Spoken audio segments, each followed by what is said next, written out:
আমাদেরকে মূলত 2009 সালে এটা আপনাদেরকে আমরা যে কিছু কাগজ দিয়েছি ওখানে এটা পাবেন যে 2009 সালে বিডিআর যে আপনার হত্যাকাণ্ড হয়, মাসাকার হয়, জুলুমি হয়, সেটা ঠিক 3 দিন পরে আমরা একটা লিফলেট ইস্যু করি এবং সেখানে আমরা বাংলাদেশের জনগণের যে সার্বভৌমত্ব এবং বাংলাদেশ যে মিলিটারি এটাকে ভেঙে দেওয়ার জন্য, এটা স্পাইনকে দুটুকরা করে দেওয়ার জন্য, মেরুদণ্ডহীন করে দেওয়ার জন্য চিরতরে বাংলাদেশের মিলিটারির ভিতর, আর্মি এবং বিডিআর এর ভিতর, সৈনিক এবং অফিসারদের ভিতর একটা আপনার ক্ল্যাশ জিয়ায় রাখার জন্য যে সুদূর প্রসারী যে ষড়যন্ত্র, সেটারই একটা অংশ ছিল বিডিআর হত্যাকাণ্ড।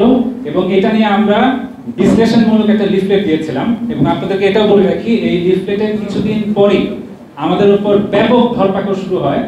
আমাদেরকে তারপরেও আমরা আমাদের বক্তব্য জারি রাখি, আমরা লক্ষ লক্ষ লিফলেট দিয়ে জনগণকে সচেতন করি, রাজনীতিবিদদেরকে সচেতন করি।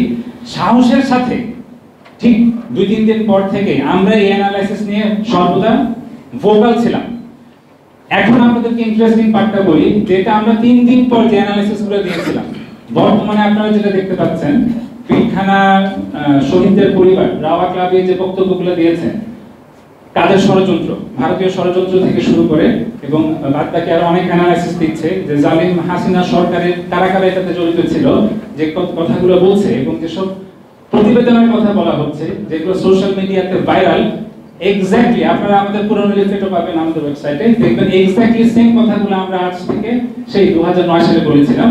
এবং কোনোভাবে আমাদেরকে রাজনৈতিকভাবে মোকাবেলা করতে না পেরে স্বৈরাচারীভাবে আমাদেরকে নিষিদ্ধ করে দেওয়া হয়।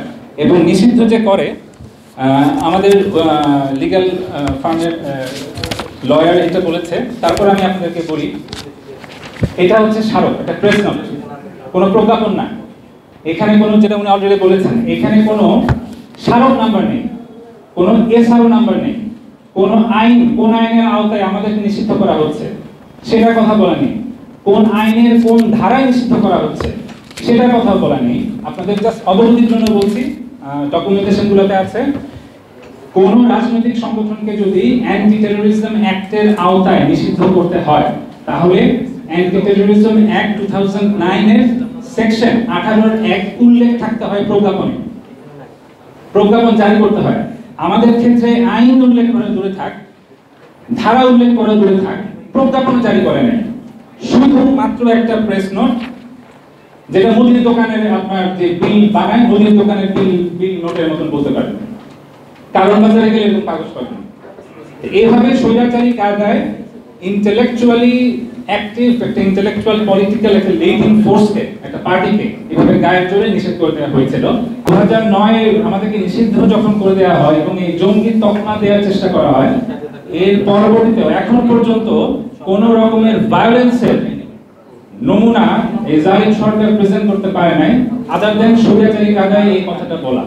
আমি তো আসলে কোনো প্রয়োজন মনে করি না, কারণ যারা আমাদেরকে চিনে, সোসাইটি আমাদেরকে ধারণ করে, হিজবুত তাহরিরকে না হয় আমরা যদি টিকতে পারতাম না।